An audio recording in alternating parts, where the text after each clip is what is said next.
frames ever since.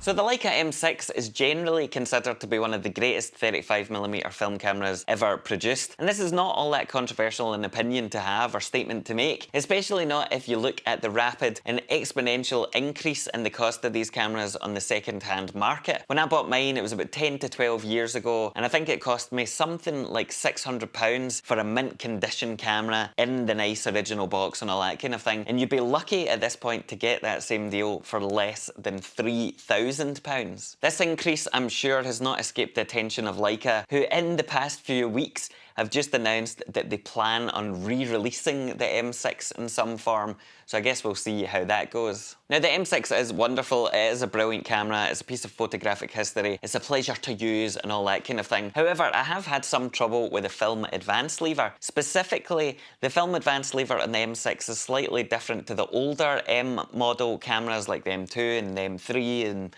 the MP and all that kind of thing, because rather than having a film advance lever that was a single bit of metal, it comes in a couple of different main parts. So you have your metal film advance lever, but you also have this kind of tilting plastic end, which is designed to allow the camera to be a bit more ergonomic, feel a bit better in your hand, which I guess is what ergonomics is, and generally just fit the kind of contours of the camera much nicer. Now this does work quite well in practice, and whilst it was functioning correctly, I really liked that film advance lever actually. However, when I was on honeymoon in Italy about 8 or so years ago, I was shooting away with gusto and I was, advancing my film with aplomb, and the film advance lever kind of broke in half. It snapped off, or more specifically, the plastic end snapped off and kind of pinged off into the distance, which was not what you wanted to see from one of these expensive cameras. Now, when I got home, I contacted Leica directly because it proved difficult to find a spare part, and obviously I wanted to get this camera replaced. And they told me that it was going to cost something like £27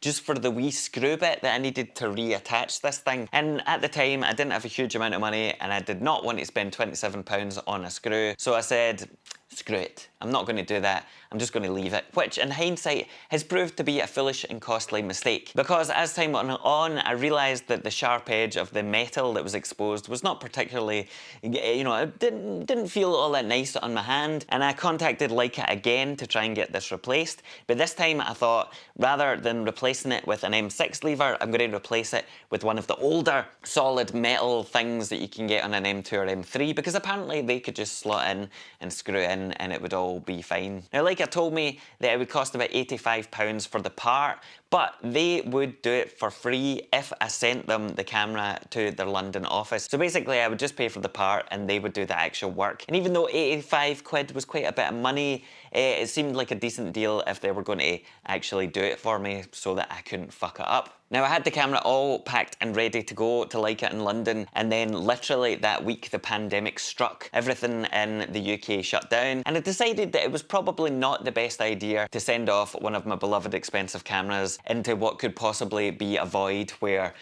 capitalism would collapse and I would never see it again. And obviously at that point I would want to have some kind of way to document the end of society. So I held off a bit, and if we fast forward to 2 years now, when London's Leica branch is open again, I decided that after almost a decade of this thing being broken, it was probably about time that I got off my arse and got it fixed finally. So I contacted Leica, I explained the situation, I told them that I was ready to get it repaired a few years ago, and then the pandemic struck, and asked if I could send them in and if they could send me new invoices and all that kind of thing. And they replied, said, "Hello Mr. Blythe, pleasure to hear from you again, hope you're doing well. Unfortunately, the people you were speaking to before in the London office no longer work there. We don't have anybody that can repair these cameras in London anymore, and so all analog camera repairs have to go to Germany." And they told me that the cost of this thing would no longer be £85, it would be a minimum of £500. And I thought, 500 fucking pounds? £500 to replace the lever, which they were going to do for free, by the way, before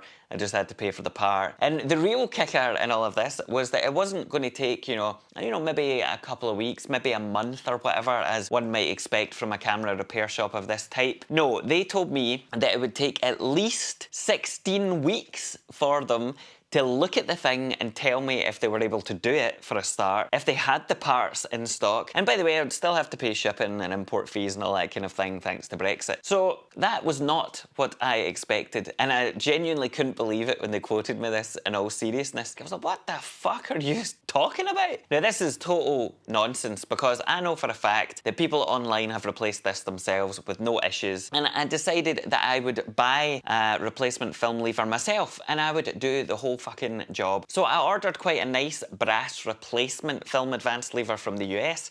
That did cost me about £100 odd when the customs fees and everything were all factored in, but you know, 100 quid versus 500, whatever. But the main thing I wanted to do was I wanted to time how long the replacement would take me, because if it was going to take Leica a minimum of 16 weeks, which by the way it's 4 months for them to take a look at this analog camera because it was so complicated and they could only do it in Germany and all that kind of crap, I wanted to see exactly how long it would take me to replace the lever. So that's what I did here, and I'm literally just going to play through the actual footage of me replacing this thing, because it didn't take that long at all.